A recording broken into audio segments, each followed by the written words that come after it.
Hey, really glad to see you. And for me, clearing my ancestral toxicity has been really important so I can live much more freely. Otherwise, I'm carrying around a bag of stuff that doesn't belong to me. And in my family, there are specific traits that seem to replay marriages that there is infidelity, addictions run rampant, and child abuse um, also is well sprinkled throughout on both sides, on my mother's side and my father's side.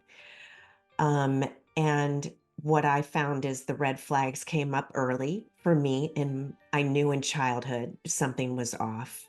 And then, as a fairly young adult, I could see that I was playing out infidelity in relationships, abuse within relationships, trickery, lies, and definitely addictions, particularly alcoholism and addiction with food, overeating, and exercise. So for me, I had to stop down.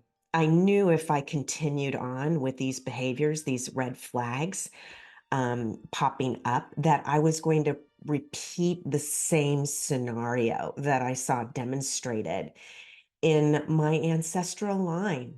And this is really going to sound hooey, but I feel like that's one of my missions here on the planet is to clear some of this toxicity, to face it head on, confront it, and to walk through it. A big one as a woman, I felt I needed a man to be okay, to be safe. It was so ingrained in the fabric of my being that in most relationships, I didn't feel safe enough unless I was carrying the bulk of the role and the weight within the relationship. I didn't feel safe. So even though I dreamt of the traditional man takes care of the woman scenario, I wouldn't even feel safe enough in my own being to be in a relationship like that. And then yet I resented playing that role. And it's one of the things that I've had to step up and really face and take a look at while I'm here. And it's also what I saw play out within my ancestry. There were more than a few women taking care of more than just the household. They were also, taking care of income and other things that traditionally fall elsewhere. And I'm not saying that's a bad thing. I'm just saying within my own relationship, I allowed it to wear me down to a nub because ultimately what was fueling that was my own fear of abandonment, huge fear of abandonment and being left and not being able to make it. So it's been really important for me to step up and face these things. Addiction was another. Mental illness was another. I had a real bout with depression. And I really had to learn about my own depression and understand how I can take care of self while I'm in that circumstance. And that's been a journey too. But walking through it, getting help, has led me to an incredible platform of freedom. And I'm hoping that it helps the others that may come after me. And I feel like it's part of my role here on Earth. And for those of you that are listening, you probably relate. You are probably full of light. You're probably one that held your family together.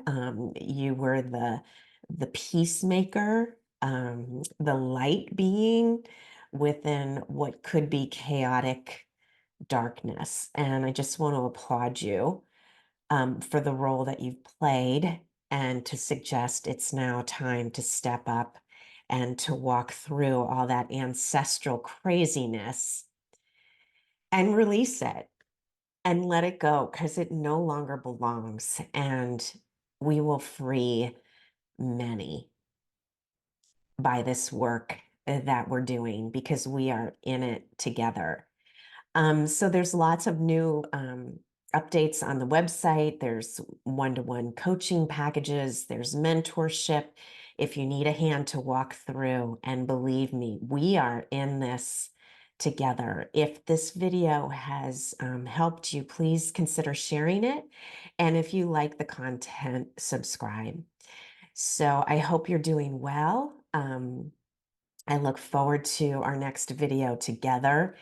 And I hope you're willing to take a look at clearing your own ancestral craziness because it's the clear way to live in freedom, in happiness, and joy, which is where I hope you are in this moment. Take good care, and I'll see you next time.